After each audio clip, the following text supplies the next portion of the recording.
Vietnam যুদ্ধ করেছে আমেরিকার সাথে, ছিল যুদ্ধে ভেঙে পড়া এক দেশ, যার ধানক্ষেতগুলো পর্যন্ত ছারখার হয়ে গিয়েছিল। আর শ্রীলঙ্কা মাত্র 2 বছর আগেও দেউলিয়া ঘোষণা করেছিল। তখন বাংলাদেশও তো তাদের ঋণ দিয়েছিল। আর আজ এশিয়ার এই 2 দেশের কেন্দ্রীয় ব্যাংক গভর্নর আর্থিক খাতের স্বনামধন্য ম্যাগাজিন গ্লোবাল ফাইন্যান্সের প্রতিবেদনে পেয়েছে A+ আর A। আর বাংলাদেশ ব্যাংকের governor doctor Ahsan H Mansur তিনি পেয়েছেন C গ্রেড, অর্থাৎ টেনে টুনে পাস। কিন্তু কেন? আহসান এইচ মনসুর দায়িত্ব নেন 2024 সালের আগস্টে। সময়টা ছিল ভয়াবহ।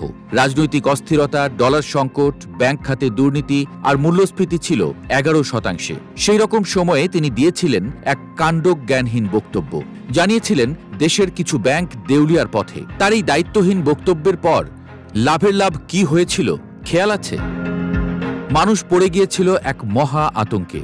এমনকি যেই ব্যাংক 2024 সালে তার শেয়ার হোল্ডারদের 10% লভ্যাংশ দিয়েছিল, সেখান থেকেও আমানতকারীরা টাকা তুলতে শুরু করল। বিশেষজ্ঞরা বলেন, যত বড় আর্থিক সক্ষমতার ব্যাংকই হোক না কেন, তার আমানতকারীরা যদি টাকা তুলে ফেলেন, সেই ব্যাংক ধসে পড়তে বাধ্য। যা হবার তাই হয়েছিল। শেষ পর্যন্ত ব্যাংকগুলো তার আমানতকারীদের টাকা ফেরত দিতে পারেনি। লম্বা লাইন পড়ে গিয়েছিল ব্যাংকের সামনে।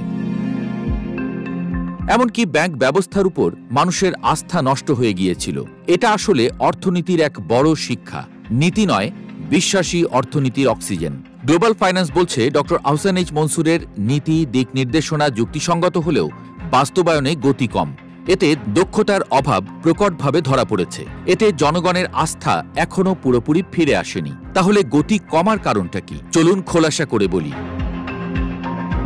প্রথম কারণ দীর্ঘমেয়াদী কাঠামোগত দুর্বলতা। বাংলাদেশের ব্যাংক খাতে খেলাপি ঋণ এখনো 1.8 লাখ কোটি টাকার বেশি। অনেক ব্যাংক এখনো বাস্তবে মূলধন ঘাটতিতে চলছে। এই অবস্থায় শুধু নীতি দিলেই হবে না, ঋণ পুনর্গঠন আর আইনি বাস্তবায়ন দুটোই একসাথে এগোতে হবে। দ্বিতীয় কারণ নীতির ধারাবাহিকতার অভাব। প্রতিটি গভর্নর নিজের সময়ের জন্য নীতি বদলান, কিন্তু অর্থনীতিতে ফল পেতে সময় লাগে। যেমন ডক্টর মনসুর মূল্যস্ফীতি কমালেও রাজস্ব নীতি, ট্যাক্স, আমদানি নীতি ব্যাংকের নীতির সঙ্গে পুরোপুরি সমন্বিত নয়। ফলে নীতি ভালো হলেও প্রভাব হয় আধা ভালো। তৃতীয় কারণ মুদ্রা বাজারে আস্থাহীনতা। ডলার দর অস্থির, রেমিটেন্স কখনো বাড়ছে কখনো কমছে, আর ব্যবসায়ীরা হুন্ডির পথে যাচ্ছেন কারণ সরকারি রেট বাস্তব বাজারের সঙ্গে মিলছে না। এখানে দরকার মার্কেট বেসড এক্সচেঞ্জ রেট, অর্থাৎ বাজার যা বলে কেন্দ্রীয় ব্যাংককেও সেটির সঙ্গে চলতে হয়। চতুর্থ কারণ রাজনৈতিক প্রভাব ও জবাবদিহির অভাব। বাংলাদেশের অনেক ব্যাংকে এখনো বোর্ড নিয়োগ হয় রাজনৈতিক বিবেচনায়। যতক্ষণ না পেশাদার ব্যবস্থাপনা শক্ত হয়, ততক্ষণ নীতি যতই ভালো হোক ফলাফল আসবে না। তাহলে বাংলাদেশ করবেটা কি? চলুন সহজভাবে ব্যাখ্যা করি। প্রথমত, বিশ্বাস ফিরিয়ে আনতে হবে। ব্যাংকগুলো নিয়ে আতঙ্ক নয়, সাবধানমুখী ঘোষণা দিতে হবে। লাভে থাকা ব্যাংকের সাফল্য তুলে ধরতে হবে। খেলাপি ঋণের তথ্য প্রকাশে স্বচ্ছতা আনতে হবে। সংস্কারে গতি আনতে হবে। IMF-এর 3 বছরের সংস্কার পরিকল্পনা বাস্তবায়নে গতি বাড়াতে হবে। দুর্বল ব্যাংক একীভূত করে শক্ত ভিত্তি গড়তে হবে।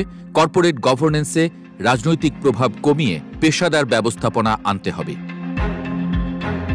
ইনফ্লেশন নিয়ন্ত্রণে ধারাবাহিকতা, রেপো রেট ও রাজস্ব নীতির মধ্যে সমন্বয় জরুরি।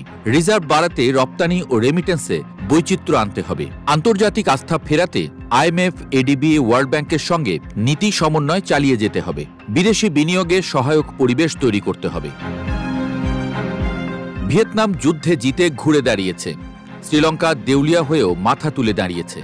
তারা যদি পারে, তাহলে বাংলাদেশ কেন পারবে না? বাংলাদেশও পারবে যদি ব্যাংকিং খাতের আস্থা ফেরানো যায়, সংস্কারের গতি বাড়ানো যায় আর নীতির ধারাবাহিকতা বজায় থাকে।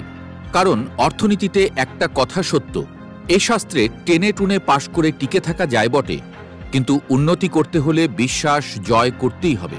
আর এই মূলমন্ত্র ধরেই এগিয়ে যেতে হবে ডক্টর আহসান এইচ মনসুরকে। তাহলে C গ্রেডের চক্কর থেকে বাংলাদেশ সহসাই বের হতে পারবে না।